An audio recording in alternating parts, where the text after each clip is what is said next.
Good afternoon and welcome to LLT 121. My name is Dr. Pauline Nugent. I'm a member of the Classics department and I will be offering a lecture today on the goddess Venus, or Aphrodite, who is the goddess of love and marriage. And first of all, I will give you some notes on the history. We will talk about the origin of this particular goddess, who has an influence in all aspects of human life, quite obviously. She is mostly associated with the East. She's got a sort of an oriental aspect to her. She seems to be identified also with such gods as Inanna.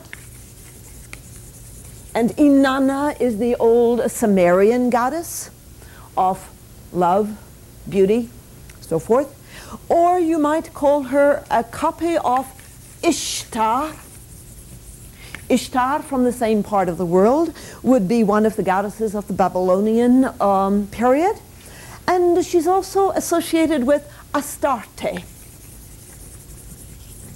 or Ashtarte, if you wish, who is variously associated with Phoenicia or Anatolia, which is now, of course, Turkey, or Phoenicia, the area we today call Syria. She is likewise associated with the goddess Cybele, and Cybele is often referred to as the Magna Mater, the Great Mother, the mother of all the gods, also associated with the area of Turkey we used to call in antiquity Phrygia.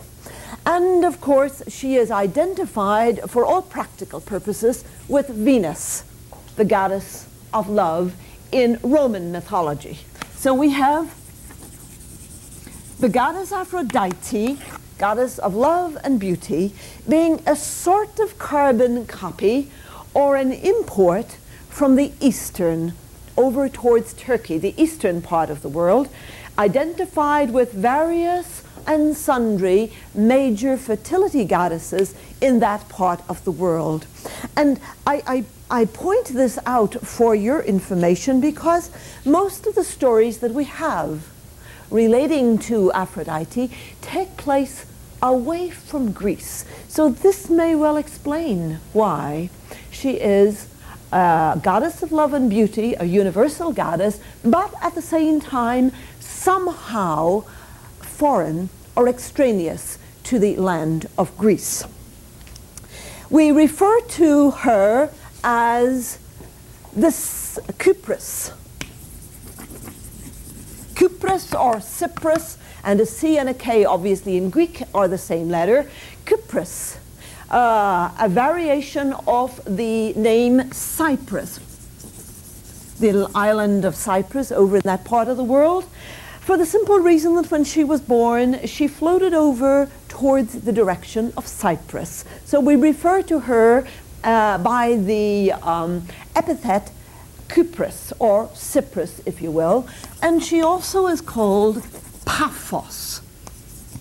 Paphos.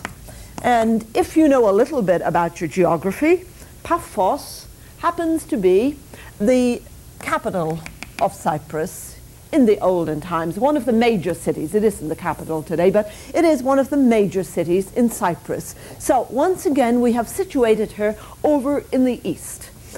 The one exception is the story that connects Aphrodite with Ares, and we will talk about that as we go along. But with that apart, Aphrodite and Ares and their love affair, all the rest of the history that we associate with Aphrodite tends to be outside the province of Greece. Now I want to talk about some general information on this particular goddess.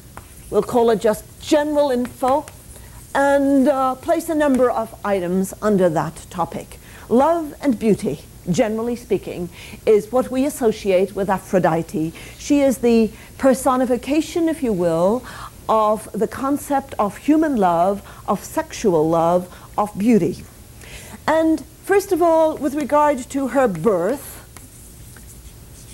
we have a number of stories about the birth of Aphrodite. One of them comes from the poet Hesiod.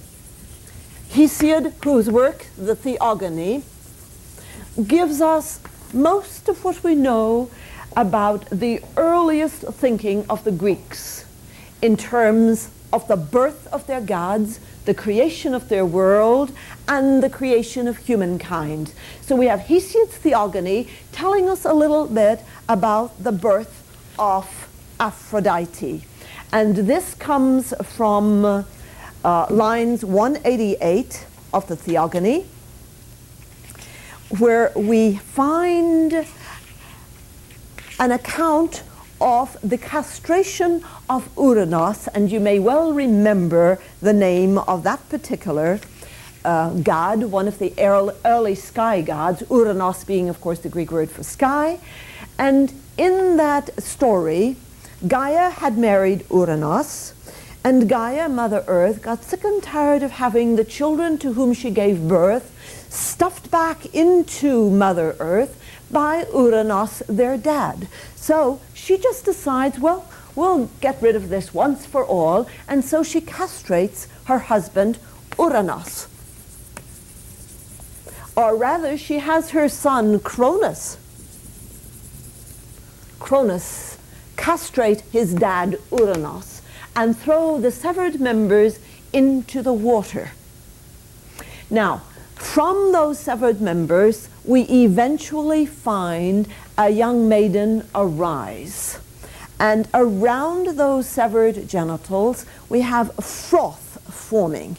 And out of the foam or the froth that surrounded these severed members of Uranos, we have the birth of Aphrodite, a beautiful young maiden arise.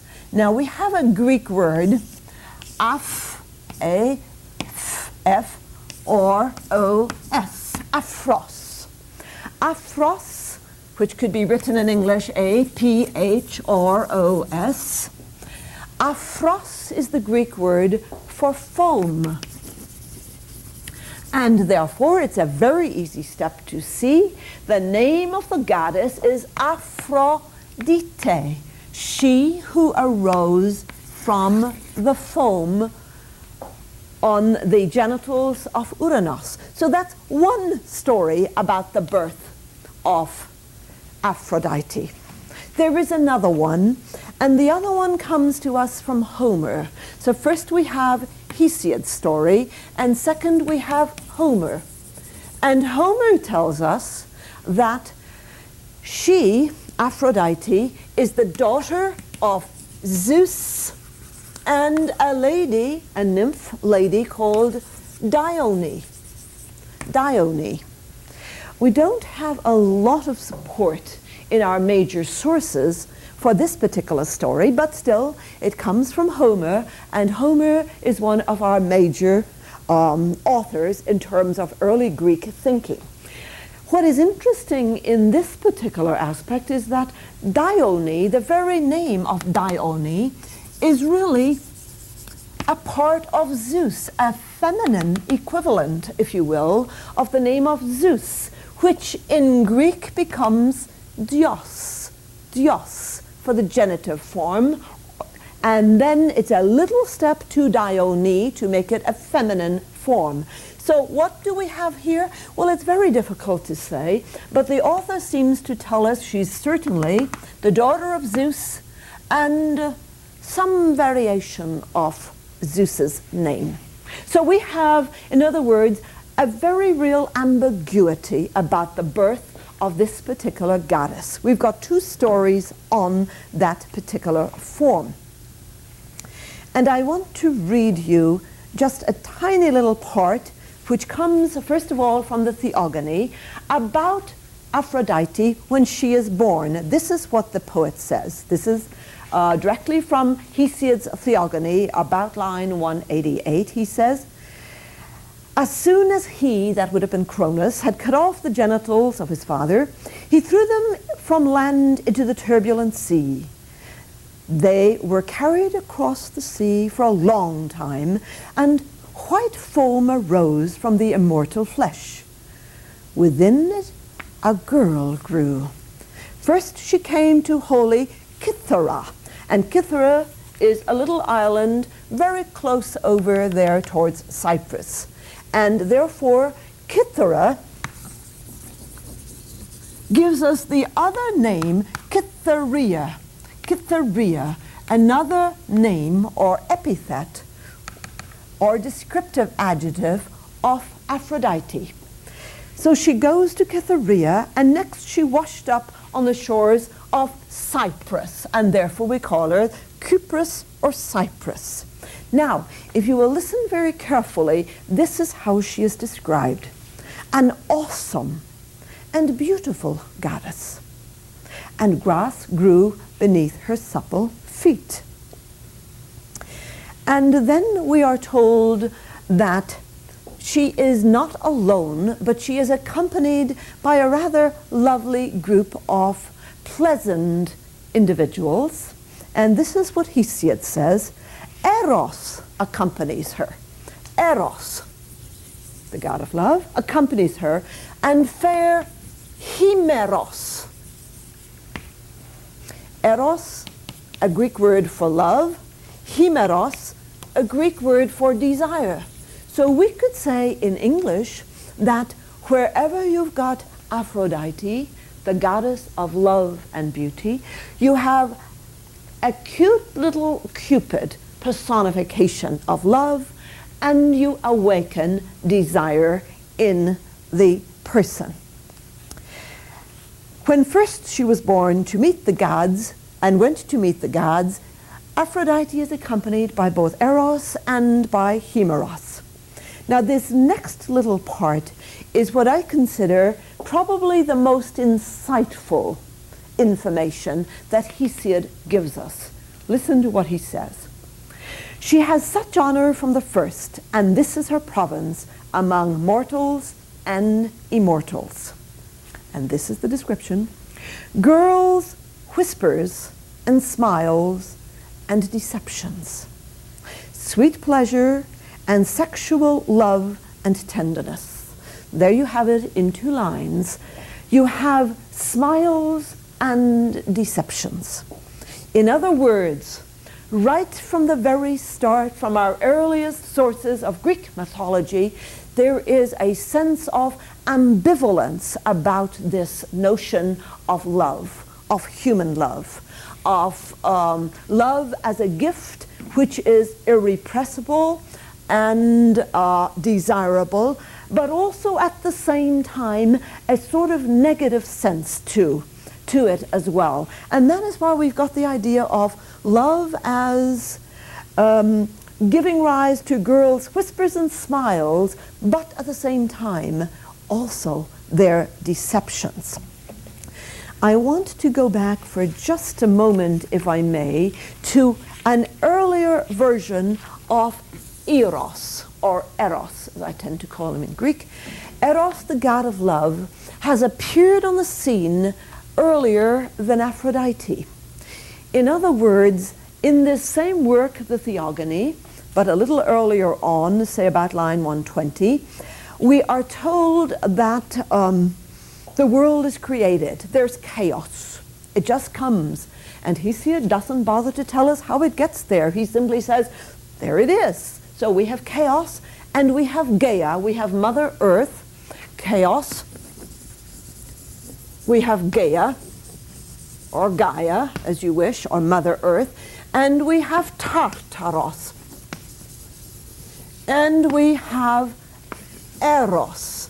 And then we have Uranos.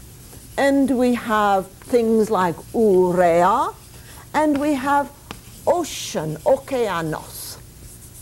Okeanos.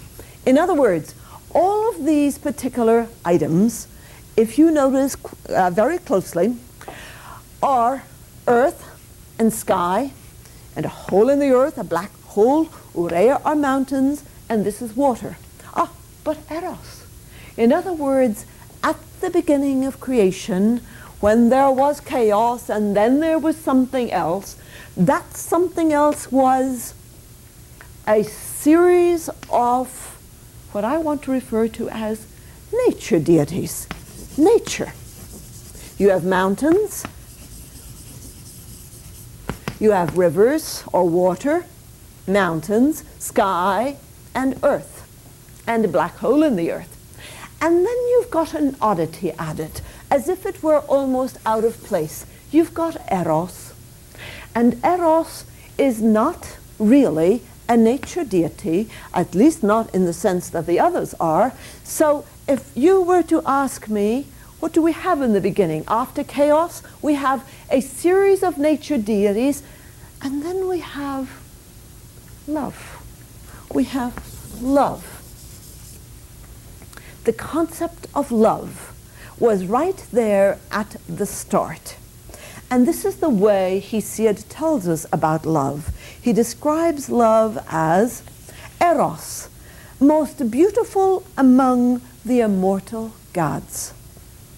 Limb weakener, who conquers the mind and sensible thought in the breasts of gods and humans. Now that's an interesting concept. Very, very different from the nature gods is love. It's a very different sense.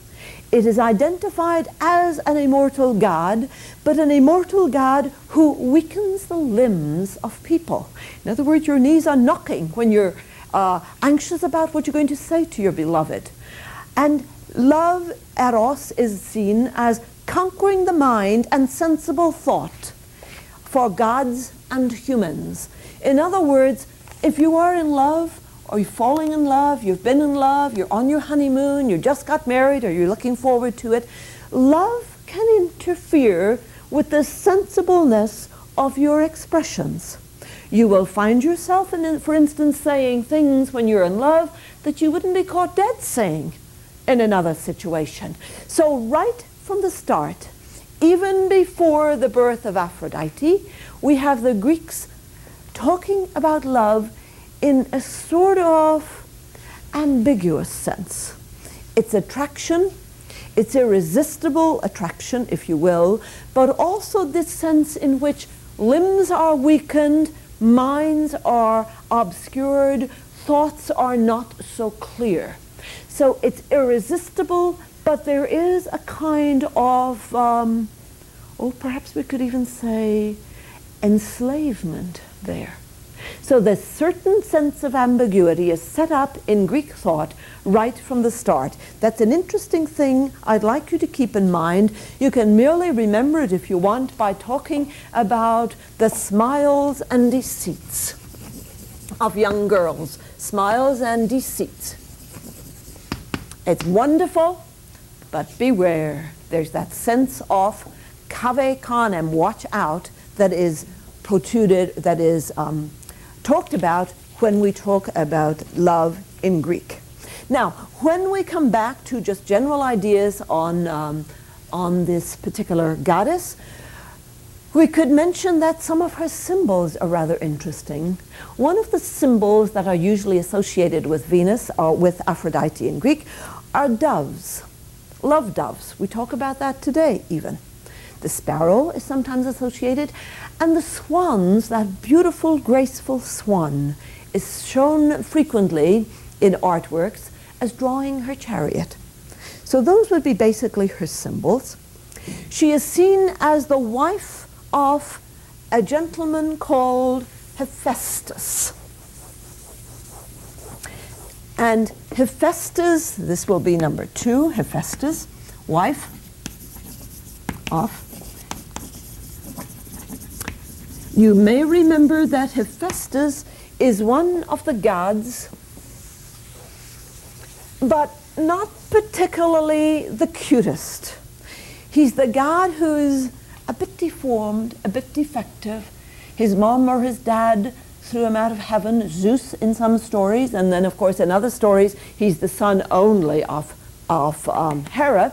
So Hera got tired looking at him and wasn't too happy with him, so she threw him out of heaven, out of Olympus for a while.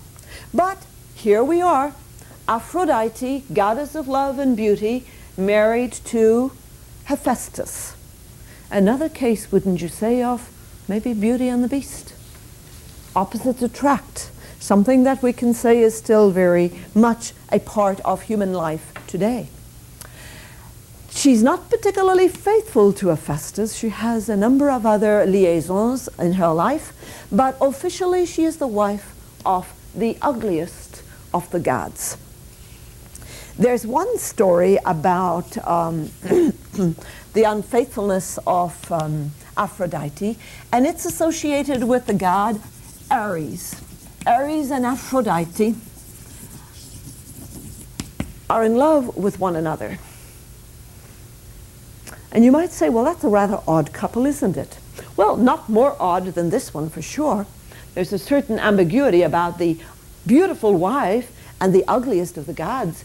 And there's a certain ambiguity here, or perhaps they're more compatible. But Ares, you remember, is the god of war.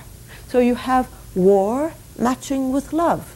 And an aside here for a moment, I might want to mention that love and war, particularly in Roman elegiac poets, are very similar, are very often compared, contrasted, paralleled to one another. This event is given to us in Odyssey 8. Homer tells us the story, and it's a rather laughable story, and it's done for the entertainment of the gods and the diffusion of tension. Hephaestus is away visiting some of his far-off friends. Ares creeps into Aphrodite's bed, associates with Aphrodite in the absence of her husband, and the sun, Helios, tells on them. Helios, the sun god who sees everything, tells Hephaestus, hey, watch out, guess what's happening back home.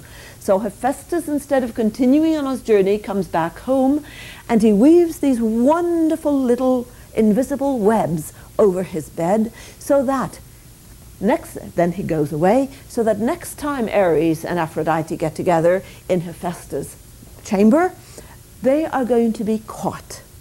And that is exactly what happens. And they become the butt of the jokes of all the gods. And I might want to add here that the goddesses were much more discreet. They didn't bother to come and admire the couple caught in the act. So we have that particular little story coming to us from Homer himself. Later literature talked to us about Aphrodite as being the mother of Cupid, or Eros. I would suggest that you try to keep this earlier Eros, the earlier one we talked about over here, I would try to keep him apart. He's a much earlier variation. Love, yes, but I tend not to equate him with the same character which appears in later literature. Cupid in Latin, but Eros, the Greek translation. So she is shown as the mother of Cupid, and she is also shown as the mother of a number of other characters as well. But this is the Eros which we associate with, say, for instance, Valentine's Day. This is the little boy, the little cherub, with his little bow and arrow that shoots people and has them fall haplessly in love, rather than the first force, which is a more primeval or primitive force of nature. Moving along just a little bit farther, I want to look a second time at the sense of ambiguity. We've spoken about the double story on the birth of Aphrodite. Now, there's also another story on the name of Aphrodite. She's got two titles. She's got the title of Urania, or if you prefer in English, Urania. Aphrodite, Urania, Aphrodite, Urania, the heavenly Aphrodite, given to her because of the Hesiodic story of her birth from the foam as given in Hesiod. And this title shows Aphrodite as a goddess of pure love. Perhaps we would want to say a higher, more philosophical type of love, a more elevated love, let's call it that. Elevated love. And the second title she's got is Pandemos. Pandemos. Pan is a Greek word meaning all, and demos is the word that gives us democracy, so it simply means all people. And under this guise, she is shown as the patron of normal, everyday family life, marriage, sexual love, and so forth. So this is the more earthy Aphrodite, whereas this, by its very name, is the more heavenly Aphrodite. Uranos, over here, remember, Uranos meant the god of the sky. So there are two different aspects which reflect through her title. One giving her a sense of patroness of elevated love, the love of philosophy, or the love of the truth and the beautiful, and the love that surpasses simple earthy love to get to something which is really the essence of love, and that would be Aphrodite, Urania, or Urania, same word. And then you have the more earthy form, both very real, more sensuous type for the Aphrodite, Pandemos. Now I want to talk just a little bit about the stories or the myths created or associated with Aphrodite. You might want to leave a little space in your notes under number 3. If we have a little time at the end, we'll come back and do a few more items there. When we talk about the myths of Aphrodite, what we've got there are a number of stories, one of which I've already given you, which is the story given in Homer, Odyssey 8. These are stories associated, myths or stories associated with stories of Aphrodite. There are a number. Your book will probably give you a lot of major detail, and I suggest you may want to refer to those. This is part 3 in our outline now. We've talked about Ares and Aphrodite, so we won't talk about that again, and your reference once more is Odyssey 8. We have the wonderful story of Anchises. Anchises. And we have another story about Paris, for instance, and another story about Pygmalion. We'll see if we can get through all those today. We'll just go that far. When we talk about Anchises, this is a very lovely story. Anchises is a shepherd, a wonderfully handsome shepherd, over in the Phrygian territory, over by Troy, over in what we call today Turkey, northwestern Turkey. And so once again, remember I said, apart from Ares and Aphrodite, we're going to be abroad in most of our stories. We're going to be over in a sort of an oriental setting for Aphrodite. Aphrodite falls in love with this shepherd. She talks him into believing that she really isn't a goddess. She's just a very pretty girl, human being, but her father is so-and-so and her mother is so-and-so, and she is falling in love with him, and they have an affair, and the child born of that union is the famous Aeneas, who is the hero of Virgil's Aeneid. And Virgil's Aeneid is the story of Rome's founding and its greatness. And the main character is Aeneas, offspring of Anchises the shepherd, the Trojan, the Phrygian shepherd, and the goddess Aphrodite. In this story, we tend to say, and the goddess Venus. In other words, We call Aphrodite by her name, her Roman name, because now we're getting into Rome and Roman territory. So normally we refer to her here. She features quite frequently in the Aeneid, hovers over her beloved son Aeneas, frustrates him insofar as she won't allow him to embrace her, to be with her, and so forth, but she also protects him. So Venus and Anchises, parents to Aeneas, the hero of Rome, the founding hero of what will become the city of Rome. The story of Paris. Paris is, again, another shepherd, and a very, very handsome shepherd at that. Paris is actually the son of the king and queen of Troy. And there was a prophecy about Paris that he would really destroy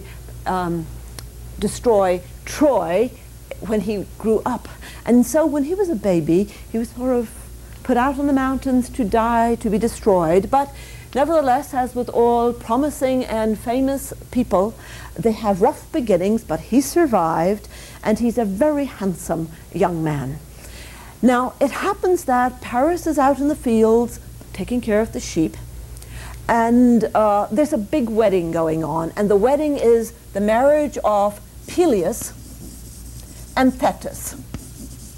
Talk about the marriage of the century. This was it. Peleus and Thetis are getting married, and Zeus is throwing a party for everybody. Oh, well, not quite.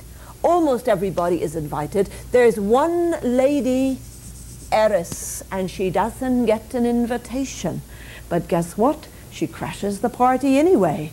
Eris, you see, translates as strife. Not exactly the type you want to attend your wedding party. So she comes anyway, and she brings a gift, and the gift she brings is a golden apple with the inscription, "For the fairest."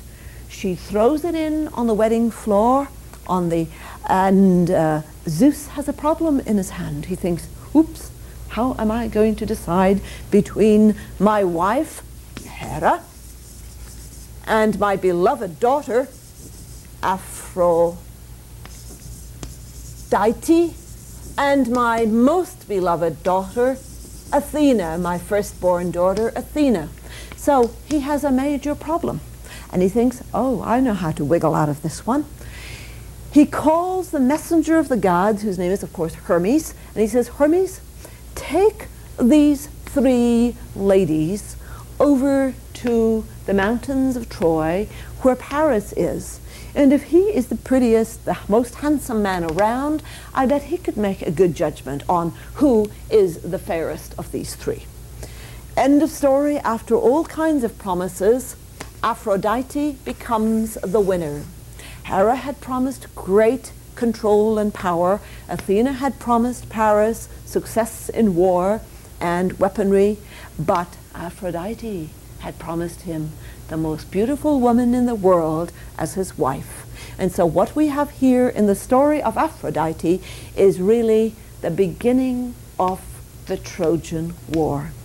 Paris chooses Aphrodite and gets his wife, Helen of Troy, who unfortunately just happens to be married to somebody by this time, and that somebody, of course, is the hero Menelaus, the king Menelaus.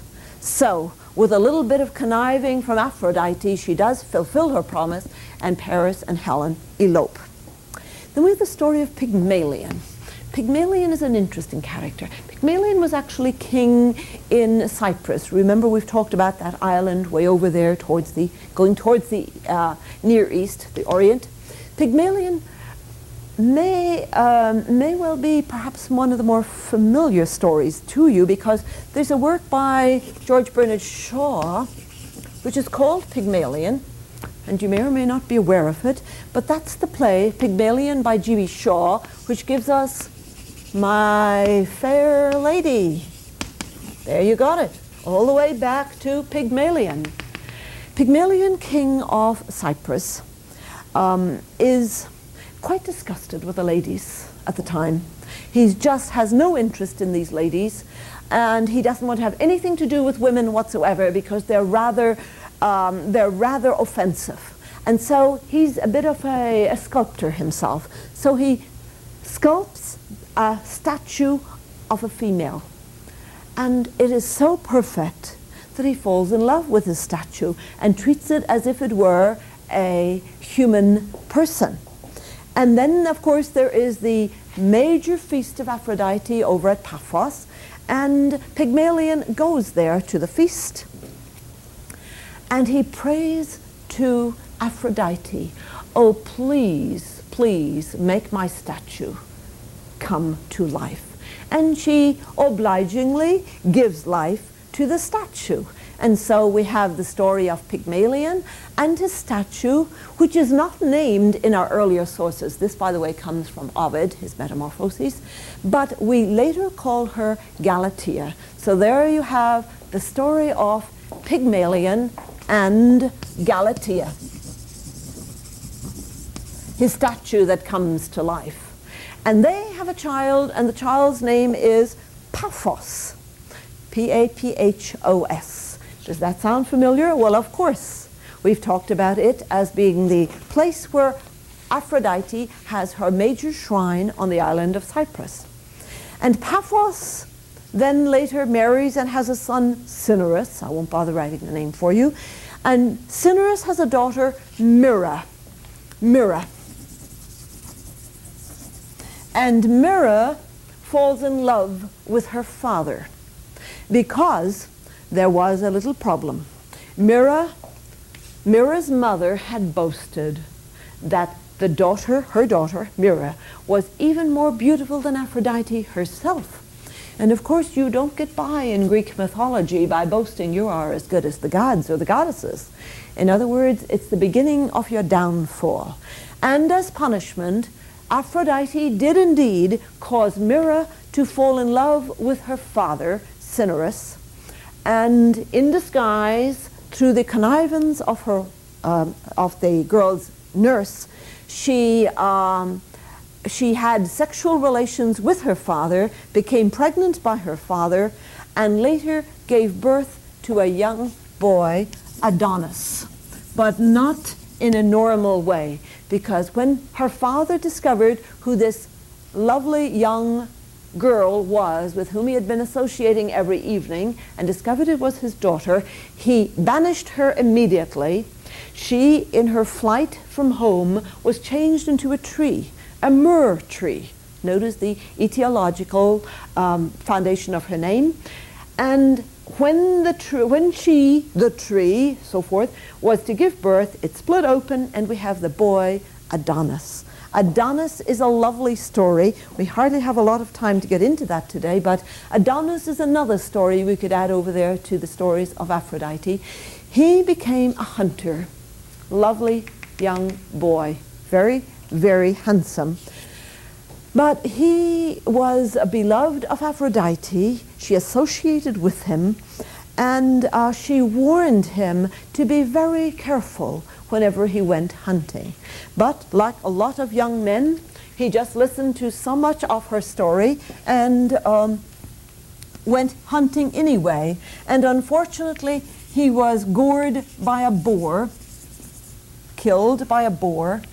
And Aphrodite, as you can imagine, was quite disconsolate when her poor little young love was killed. And so she asked the gods to allow her to have a memorial of him. So she poured nectar over the dying Adonis, over his blood, and up springs the flower called the anemone. Anemone.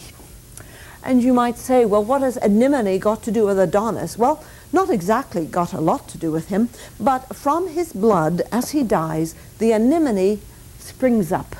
And this word anemone, anemos, is the Greek word for wind.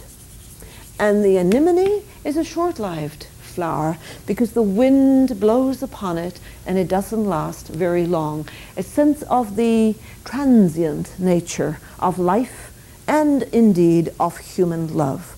So we have another story there, a sort of a etiological story telling us where the word, the flower, comes from. Now, I said I would mention, maybe we can do that here, that Aphrodite is the mother of Cupid. She is also the mother of a gentleman called Hermaphroditus. A rather difficult name, no doubt. Let me write it up here.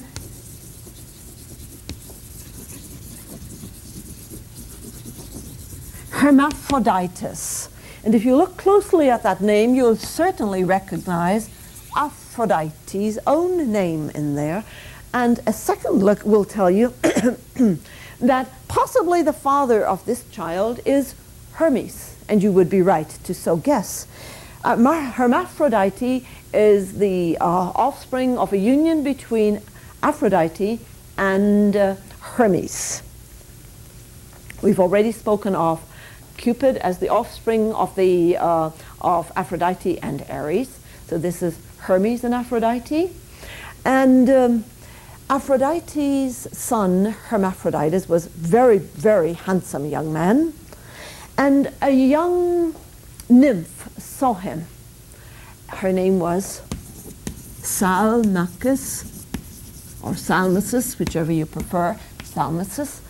And one day he was out swimming, and this young nymph saw him, fell in love with him, wanted to embrace him. He would have nothing to do with her. She jumps into the river, grabs hold of him, and the two become one person. So that today we use the term hermaphrodite to symbolize somebody who has dual gender characteristics, part female and part male.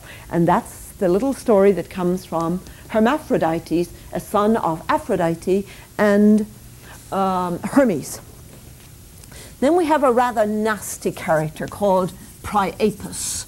And I'm not going to give you very much on him either. I call him the scarecrow, basically.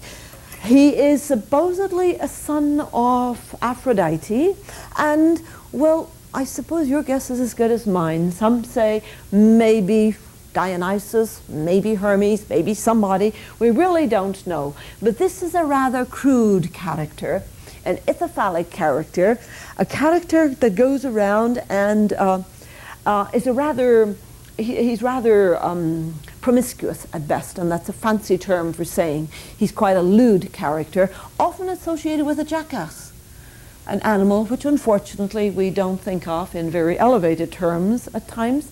So Priapus, not used so much in major stories, but he does function in the scarecrow type, basically, as a garden god, a symbol of fertility, and a god who goes around with an erect phallus at all times, and basically is used in a lot of salacious stories. Interesting to see how such ugly characters can be tied into the goddess of beauty. Now, we have a few minutes where I can just mention one or two other sources, literary sources, which might be of interest to you, and we'll sort of finish up with this general idea. Other literary sources, I've mentioned, as you noted, I've mentioned in the earlier part, the Theogony by Hesiod. I've referred to the Odyssey, Odyssey 8, for the story of Ares and Aphrodite, of course, by Homer. And then you have Euripides' Hippolytus. Hippolytus, that's the name of his play, one of his plays. And Hippolytus is a young man who's very much in love with beauty and Diana and chastity, and will have absolutely nothing whatsoever to do with Venus or Aphrodite. And so, as a punishment for his not taking Aphrodite and human love into account, in other words, trying to live free of love's power, he's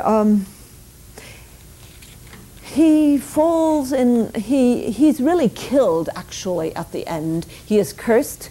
He is somebody whose stepmother falls in love with him, and the stepmother sort of changes the subject. This is Phaedra, the story of Phaedra, his stepmother, changes the subject and says, oh, but he attacked me, he tried to rape me, which of course was not the case. And there you have Phaedra telling the father of the boy, Theseus, that his boy is guilty of rape or attempted rape, and the father curses the boy, and the boy is killed. But before he dies, Diana or Artemis, the goddess to whom he is basically dedicated, sees that the father has the proper story, and therefore he is sort of vindicated, but nonetheless he dies. What you actually have there in that story, which would take about a semester to go through really, is a struggle between elevated pure love, if you want, or abstract love or philosophical love, and sexual, human, normal family love. You have a conflict really played out on the natural level, but it really is between Artemis and Aphrodite. And of course, this struggle just tends to show that we can't have excesses in either walk of life. I want to try to get a second one in, if we have a moment. A second source. These are extra sources in addition to Hesiod and Homer, Euripides, and we have a work by a man called Lucretius.